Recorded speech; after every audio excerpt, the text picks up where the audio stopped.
The first time I realized I had ruined a man's life, I was standing in my kitchen holding a coffee mug that had gone cold in my hand. It was 5:12 a.m.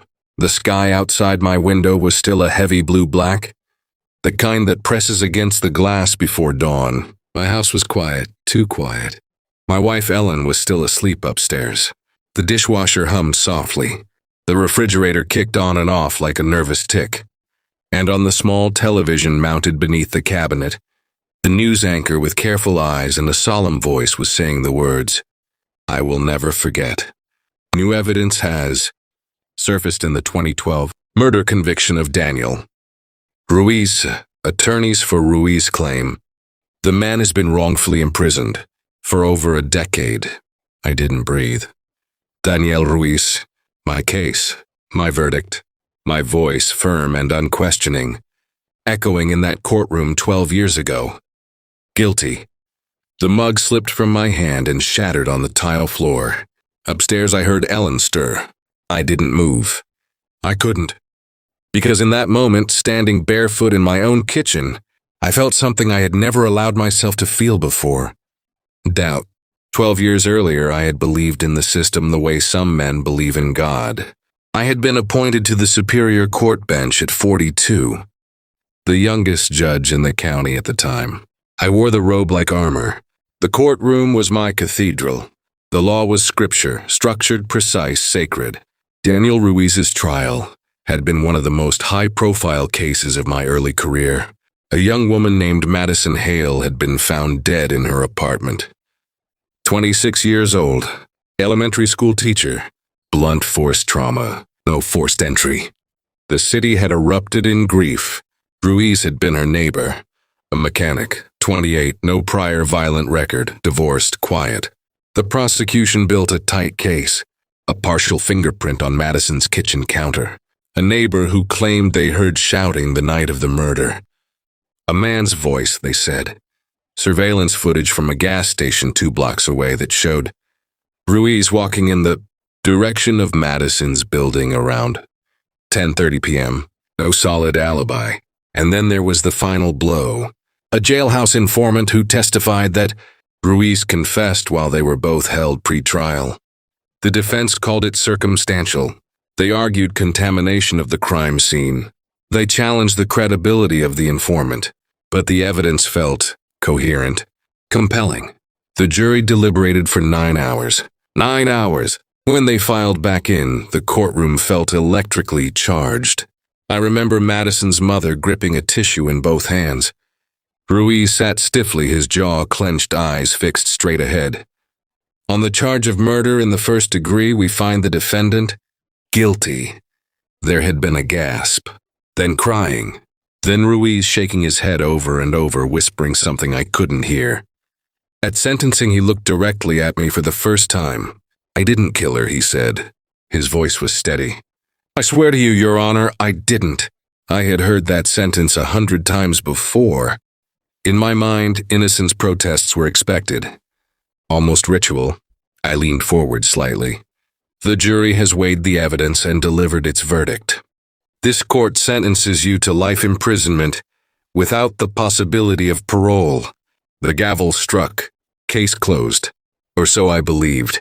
The morning the news broke about the new evidence, I didn't go into the courthouse. Instead, I sat at my dining room table long after Ellen left for work, replaying every detail of that trial. What new evidence?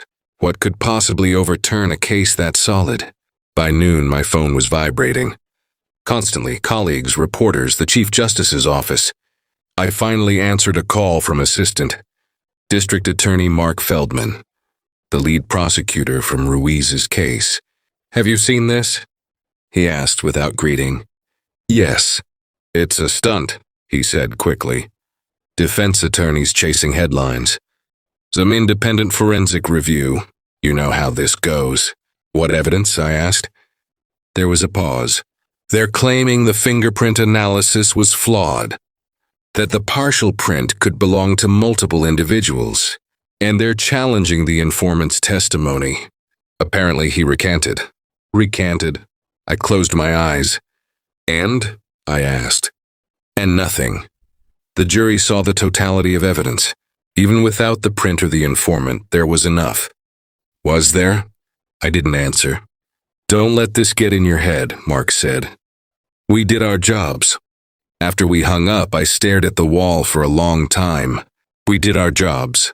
That had always been enough for me. Until now. 3 weeks later, the appellate court ordered a full evidentiary hearing. I was not required to attend, but I did. I sat in the back of the courtroom. Out of robe, out of position. Just another spectator in a dark suit. Daniel Ruiz was brought in wearing prison khakis. His hair had gone gray at the temples. His shoulders seemed narrower. Time had carved lines into his face. But his eyes were the same. He didn't see me. Or if he did, he gave no sign. An independent forensic expert testified first. The fingerprint lifted from the counter was a partial latent print, she explained. Original analysis in 2012 concluded it matched Mr. Ruiz. However, modern reevaluation indicates the print lacks sufficient unique points for definitive identification. So it could belong to someone else? The defense attorney asked.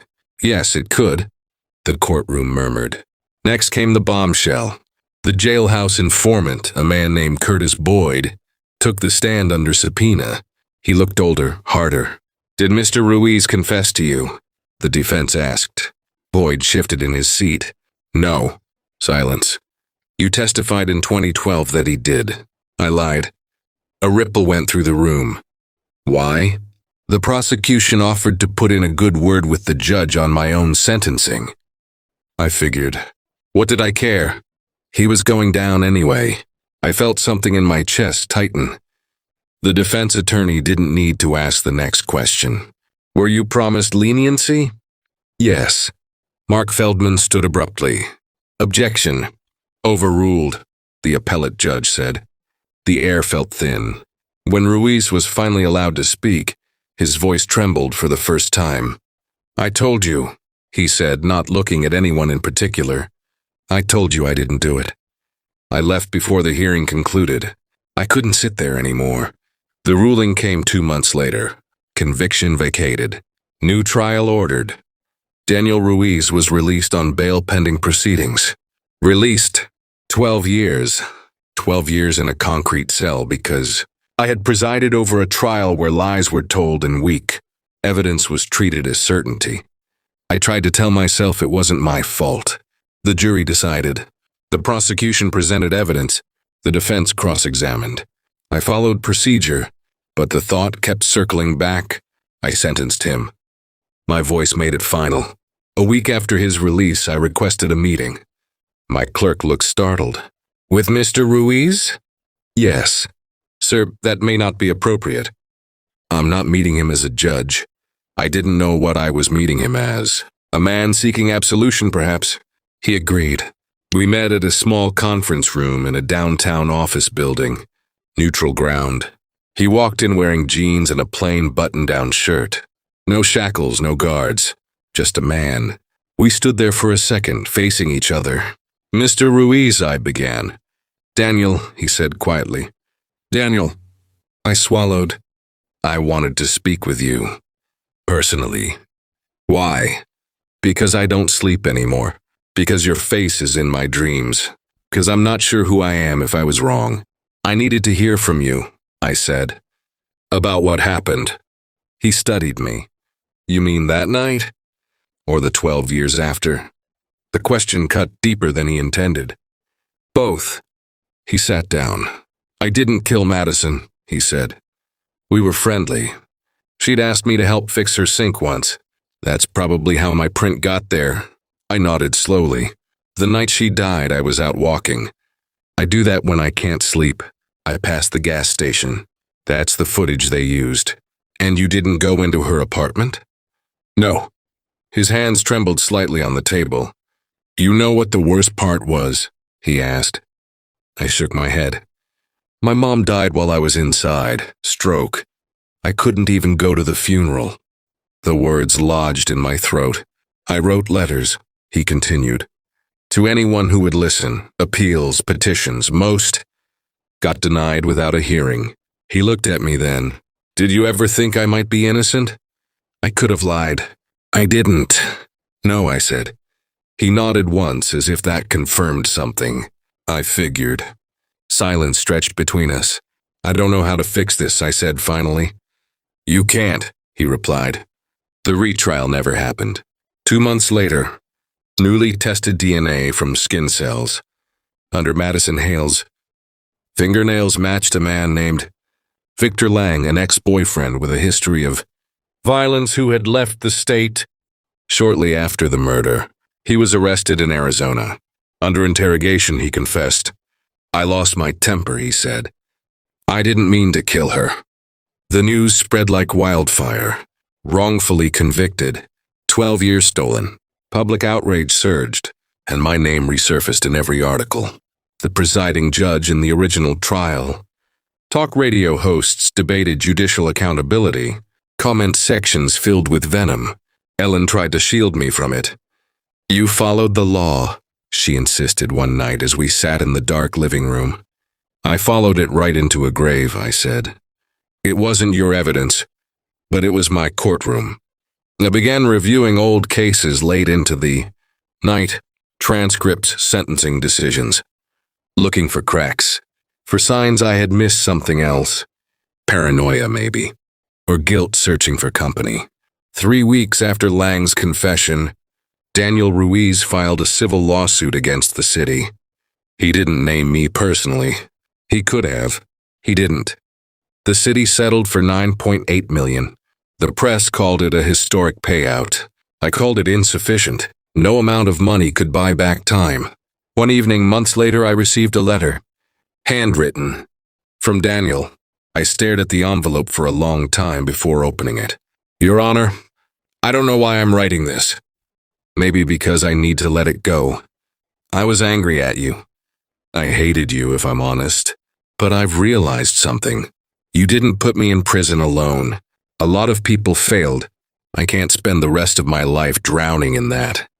I hope you don't either. Daniel. I read it twice. Then a third time. I had expected bitterness. Condemnation.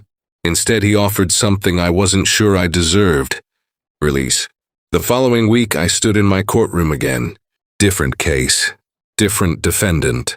But when I looked down from the bench, I saw more than charges and files. I saw fragility. I saw the terrifying possibility of error. The law was still sacred to me, but no longer infallible. When I spoke, my voice carried something new. Humility. Years later, I would retire earlier than planned. Not in disgrace. Not forced, but changed.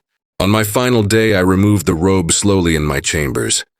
It felt heavier than it ever had. I folded it carefully and placed it in the wooden box provided by the court. Before leaving, I walked into the empty courtroom one last time. Sunlight streamed through the high windows, illuminating the judge's bench. I stood there remembering the sound of the gavel, the certainty I once carried, the mistake that shattered it. I don't know if redemption exists in my profession. I know only this. Justice is not a monument carved in stone. It is a living thing, fragile, human, imperfect. And sometimes it fails. Sometimes I fail. I am a judge. And I made the wrong decision. But I will spend the rest of my life making sure I never forget what that means.